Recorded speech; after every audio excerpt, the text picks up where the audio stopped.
आणि आता 10च्या 25 मोठ्या बातम्या आपण बघूया। निवडणूक रोख्याच्या माध्यमातून भाजपनं 6000 कोटी जमवले, भाजपनं देशाला लुटलंय। औसामधील सभेतून उद्धव ठाकरेंचा भाजपवर हल्लाबोल।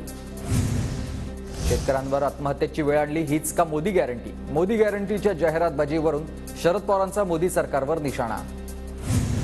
ईव्हीएम ऐवजी मतपत्रिकेवर निवडणुका घ्याव्या लागू शकतात। धाराशिवचे जिल्हाधिकारी सचिन आंबोसेंचं निवडणूक आयोगाला पत्र। मराठा समाजाकडून जास्त उमेदवारी अर्ज दाखल होण्याची शक्यता। इतके उमेदवार निवडणुकीत देणं म्हणजे लोकशाहीत अडथळा निर्माण करण्याचा प्रयत्न। भुजबळांचं वक्तव्य। मराठा समाजाकडून जास्त उमेदवारी अर्ज दाखल होण्याची शक्यता धाराशिवच्या जिल्हाधिकाऱ्यांनी व्यक्त केल्यानंतर आता भुजबळांची ही प्रतिक्रिया। धाराशिव लोकसभा मतदारसंघात ठाकरे गटाचा उमेदवार लढणार। ठाकरे गटाकडून ओमराजे निंबाळकरांना उमेदवारी। सातारा लोकसभेसाठी महाविकास आघाडीकडून 4 नावांची चर्चा। श्रीनिवास पाटील, सारंग पाटील, सत्यजित पाटणकर, सुनील माने यांचं नाव चर्चेत, तर उदयनराजे भोसले हे लोकसभा निवडणुकीच्या रिंगणात उभे राहिल्यास श्रीनिवास पाटील यांना महाविकास आघाडीकडून उमेदवारी मिळणार। पुणे भाजपमधील अंतर्गत धुसफूस चव्हाट्यावर मुरलीधर मोहोळ यांच्या विरोधात पुणे महानगरपालिकेसमोर बॅनरबाजी।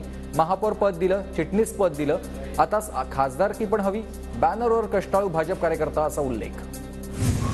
जगदीश मुळीकांची फडणवीसांसोबत चर्चा। शिस्त पाळणाऱ्यांना प्राधान्य देणार। अंतर्गत वाद चव्हाट्यावर नको। मोहोळ मुळीक वादावर फडणवीसांचं वक्तव्य। सूत्रांची माहिती।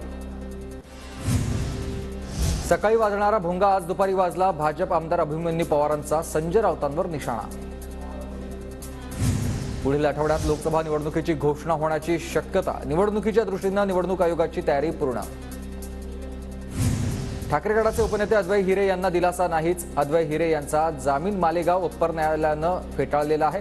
रेणुका सूतगिरणी कर्ज आर्थिक फसवणूक प्रकरणी हिरे सध्या न्यायालयीन कोठडीत। नाना पटोले आणि वर्षा गायकवाडांवर गुन्हा दाखल। 2 वेगवेगळ्या प्रकरणात विनापरवानगी मोर्चा जमावबंदीसह कायद्याचं उल्लंघन केल्याप्रकरणी गुन्हा दाखल। खासदार नवनीत राणा यांचा मेळघाटमध्ये निवडणूक प्रचाराचा श्रीगणेशा। मेळघाट की बेटी असा बॅनरवर राणांचा उल्लेख। नवनीत राणा यांनी तयार केलेत प्रचार रथ।